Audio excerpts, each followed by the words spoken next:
Kamu memutar kunci kontak dan terdengar desir baling-baling di depan kokpit. Baling-baling berputar makin cepat hingga bentuknya kabur, dan pesawat mulai bergerak maju di landasan pacu. Kamu pilot peserta pelatihan, dan ini adalah penerbangan pertamamu menggunakan pesawat ringan dengan supervisi. Instruktur mengangguk bersemangat kepadamu, dan kamu mulai menerbangkan pesawat. Begitu mengudara, kamu mulai rileks sampai kamu mendengar dentuman keras. Tiba-tiba, mesin jadi sangat senyap. Baling-baling melambat dan berhenti. Kamu kehilangan kendali pesawat, dan tanpa sarana mempertahankan kecepatan, kamu bersiap melakukan pendaratan darurat. Kamu sudah terlalu jauh untuk kembali. Jadi dengan cepat instruktur memandumu. Untuk tiap penurunan ketinggian 300 meter, pesawat akan menggelincir 2,4 km. Pesawat ringan terbang di ketinggian rendah. Jadi kamu berpacu melawan waktu untuk mencari landasan sementara untuk pendaratan darurat. Hutan luas membentang di bawah, tapi kamu melihat danau di kejauhan. Jadi kamu bertanya, apa bisa mendarat di sana? Instruktur menjawab, jangan, menghempas air dengan kecepatan ini akan sangat merusak pesawat, dan pesawat akan tenggelam sebelum kamu bisa keluar. Pesawat semakin mendekati tanah dan menuju ledakan. Kamu melewati danau, dan dia menginstruksikan mendarat di jalan panjang yang melalui hutan itu. Kamu harus mencari bagian yang cukup lurus untuk mendarat dengan cepat dan bebas hambatan, kayak pohon-pohon di tepi jalan. Pesawat sudah sangat dekat dengan tanah, tapi syukurlah, hutan mulai menipis dan jalan cukup lurus untuk mendarat. Sekarang atau enggak sama sekali, jadi kamu mulai bersiap-siap. Kamu mengurangi kecepatan sampai 100 km per jam dan mencoba menghindari para pengemudi di bawah. Dengan hati-hati menghindari kabel listrik dan rambu-rambu lalu lintas ketika kamu melayang beberapa meter di atas tanah. Orang-orang membelok keluar dari jalan dengan panik ketika mereka melihat pesawat di luar kendali. Kamu melayang ketika roda membentur jalan. Kamu tetap tenang dan berhasil mendarat dengan selamat. Meskipun jalan biasa nggak digunakan untuk pesawat, tapi merupakan area beraspal lurus, kayak yang kamu temukan di lapangan udara. Jadi, dalam keadaan darurat, jalan bisa dijadikan landasan pacu. Ini bahkan telah menjadi praktik umum di sebagian dunia. Di Australia, unit ambulans udara sering mendarat di jalanan setempat. Para pilot harus diajari cara melakukannya agar bisa mencapai sudut-sudut terpencil negara dalam kasus darurat. Di pedalaman, hal ini penting bagi orang yang tersesat di pelosok suatu negara. Di Australia ada 100 spesies ular berbisa dan 10.000 spesies laba-laba berbisa. Jadi ini lebih umum terjadi dari yang mungkin kamu duga. Ketika seseorang digigit ular berbisa di alam liar, pesawat penyelamat harus mendarat di dekat lokasi. Pesawat nggak bisa mendarat di tanah lunak berpasir karena jauh lebih berat. Pilihannya hanya jalan. Hal itu umum terjadi hingga orang Australia mendesain jalan-jalan khusus untuk mendarat pesawat. Jalan itu kayak jalan biasa untuk mobil, tapi dilengkapi rambu-rambu penerbangan untuk membantu pilot mendarat. Di samping landasan pacu, juga ada kantong kecil untuk parkir pesawat. Jika berkendara di salah satu jalan ini, kamu akan melihat tanda-tanda khusus yang mengingatkan bahwa pesawat bisa muncul tiba-tiba. Untung, lalu lintas di pedalaman nggak padat, jadi mobil dan pesawat jarang berpapasan. Satu-satunya masalah di tempat terpencil ini adalah kurangnya penerangan. Sulit bagi pilot untuk menemukan jalur berpendar dalam gelap. Di tahun 2015, di dekat Florida Selatan, seorang pilot menerbangkan pesawat mesin ringan Piper PA-24 Comanche. Dia sudah diberi ruang untuk mendarat di salah satu bandara, tapi pendaratan ditunda. Dia terpaksa memutari bandara begitu lama hingga kehabisan bahan bakar. Tempat yang cukup dekat untuk mendarat adalah rawa-rawa yang merupakan opsi mengerikan serta sebuah jalan raya. Saat itu, pukul 8.45 pagi, jam sibuk, tapi pilot mengarahkan pesawat ke jalanan yang ramai. Mesin pesawat nggak berfungsi, jadi dia terbang dengan tenang mendekati para komuter yang tak curiga.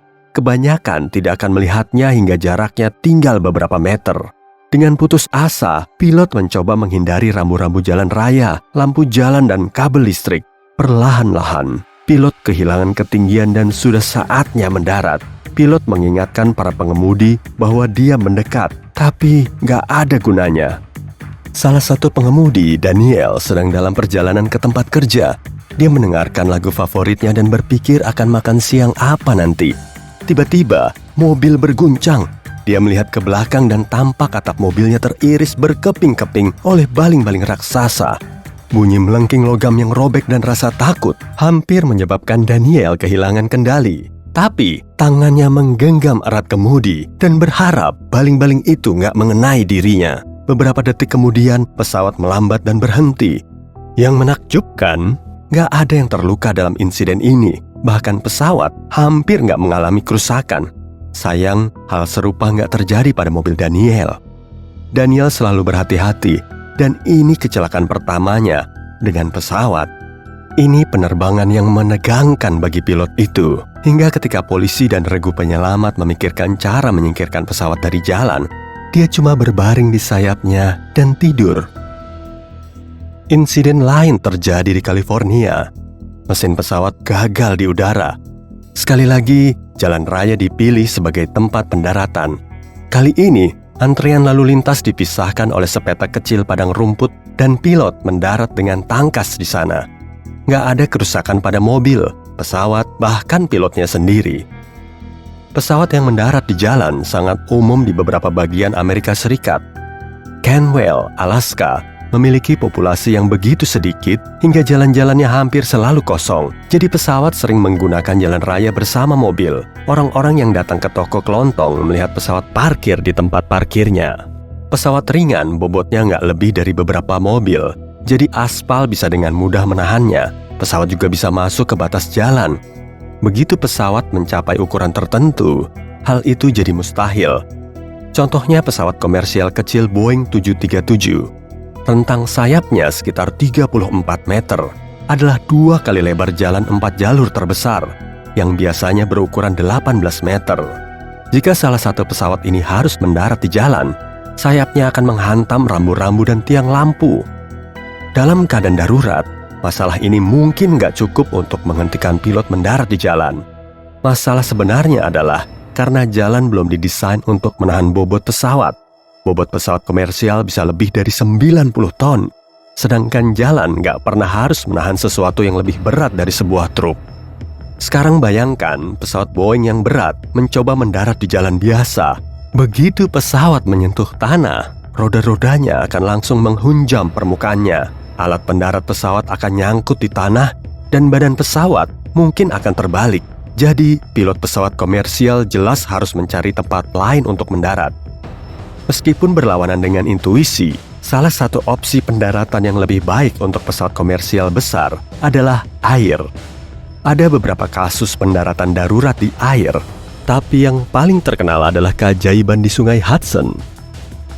Tahun 2009, pesawat Airbus A320 lepas landas dari kota New York dan dalam perjalanan ke Seattle. Tapi 90 detik setelah lepas landas, pesawat bertabrakan dengan sekawanan angsa Kanada. Angsa-angsa itu menghantam mesin dan beberapa detik kemudian, turbin berhenti bekerja.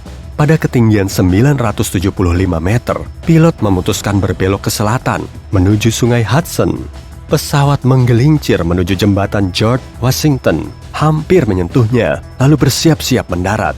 Pesawat penuh berisi bahan bakar dan berat, hingga dampaknya terhadap air besar. Akan tetapi, 155 orang di dalam pesawat, termasuk kru, praktis nggak terluka. Mereka dievakuasi melalui jalan keluar darurat dan menuju bantuan di sayap pesawat.